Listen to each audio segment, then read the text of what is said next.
this is why they're a laughingstock, and you kept talking about this.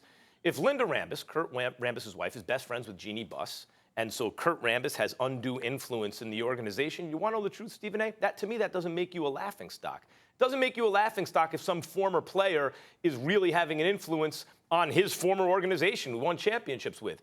What makes you a laughingstock is if that guy doesn't know what he's doing. That's the problem. Kurt Rambis was 99 games under 500 as a head coach. You know why?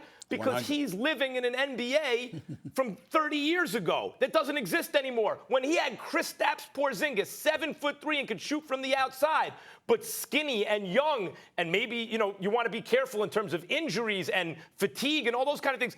I want this guy to be posting up more. But he can shoot the three, Coach. Have you noticed how this league works nowadays? No, I want him posting up more, where he was like the worst player in the league practically. Well, but he's tall. Kurt Rambis doesn't know what he's talking about in this NBA. I wouldn't compare my basketball knowledge to his, of course. But in this NBA, he clearly doesn't know what he's doing. So if that guy is advising you, he wants to put guys on Ty Lue's staff that also don't know what they're doing in the modern NBA and are there to try to take Ty Lue's job. Stephen A., it doesn't make sense. If I'm Ty Lue right now, I'm like this. If the Lakers don't get Ty Lue, they're a complete laughingstock. He has them over a barrel. Say, what did Luke Walton get? I want more than that. And I'm going to choose my own staff or see you later. That's going, by the way, if he does that, you think LeBron's not going to demand a trade? Well, first of all, you're wrong. They're not a laughingstock, and you're living proof of it because you look like you're ready to cry, and I've been crying. The Lakers are a disaster. They're a crying stock. The Lakers are a disaster right now, and they're a disaster because they're just dysfunctional. They've been dysfunctional for years, and I don't think it's an accident that since their dad, Dr. Jeanie Buss, departed from us, he passed away in Dr. Jeanie Buss. He passed away in 2013. They haven't made the playoffs since. I don't think that's an accident. Now, when we look at it, we have to understand the magnitude of what's going on here. You're in a town. The Clippers are coming. Let's be clear. The Clippers are coming. You know this. And on top of it all, it's primarily because they have an owner with the deepest pockets in the league. Steve Ballmer's worth more than $30 billion. And so you know that, and your response to that from a competitive standpoint is to try and penny pinch. You go offer Monty Williams a 3-year deal.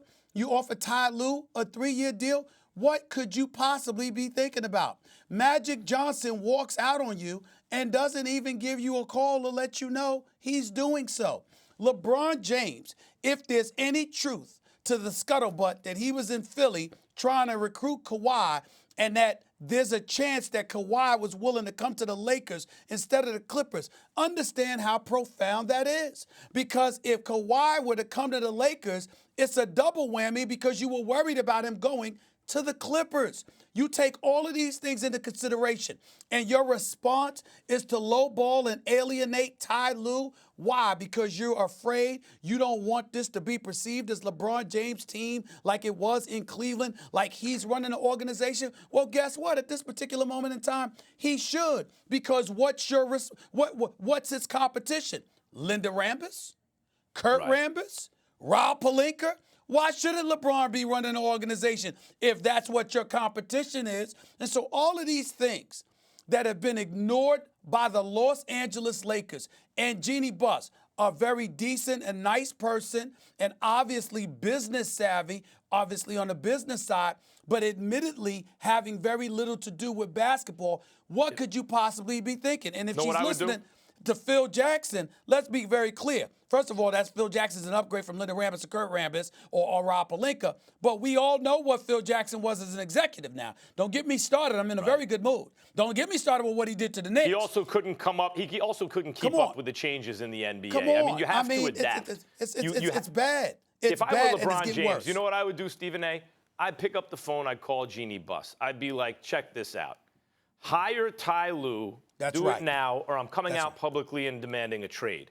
And if I were Ty Lue, I would tell them, I'm picking my own staff. That's Stop right. lowballing me. Well, he already Come told to your him that. senses. He already told him that. Right. And now LeBron needs to back that up if he wants his coach. Like, what I don't understand is, why does LeBron care if the perception is that he's a coach killer or he's really calling the shots? He should be calling the shots. Maybe not in an organization like Miami with a strong head, like Pat Riley, championship coach and all that, and a strong culture. But in any other situation, LeBron should be calling the shots. He shouldn't be shy about it. He should call the owner and say, give me my coach. Hold that thought, because it's something that I want you to think about here, Max. If LeBron James, and let me be very, very clear, folks in his camp, folks close to Ty Lue, swear that his relationship with Ty Lue is great. He wants Ty Lue to be the coach, etc. If what you just suggested, because I suggested the same thing last night on SportsCenter, I'm telling you right now, you're absolutely right on the money. If LeBron doesn't suggest that, Max Kellerman, do we sit up here and have a legitimate right to ask whether or not LeBron James really wants Ty Lue? Because it ain't that hard to do what you suggested. It ain't that hard to pick up the phone now. It ain't that hard to tell Jeanie Buss, you know what, pay this man, give him his 5 years and let him pick his staff. And it ain't that hard for him to say, I didn't sign up for this. Magic was supposed to be here, etc. I think that's a great if y'all point. ain't going to do this, what's going on? Then watch this. Then watch this. Here's an easy remedy to what you just said. LeBron should pick up the phone and tell Jeanie, hire whichever coach LeBron wants, or I'm going to demand a trade. How's that? Like, just make LeBron happy. No, that's not what I'm asking you. That's not what I'm saying to you, Max. He's saying if he doesn't do that, if he doesn't do that, much does what he does really that want tell you about how much he wants Ty Lue? Right, I'm saying if that's the case and he's not supporting Ty Lue like that, that may say that indeed. But then I would say choose the coach you want. And if he's not willing to do any of it, that means he's more concerned about the way he's perceived than getting what he needs. Well, maybe he was just trying to do it the nice way, and it hasn't happened. Than he is about the Lakers.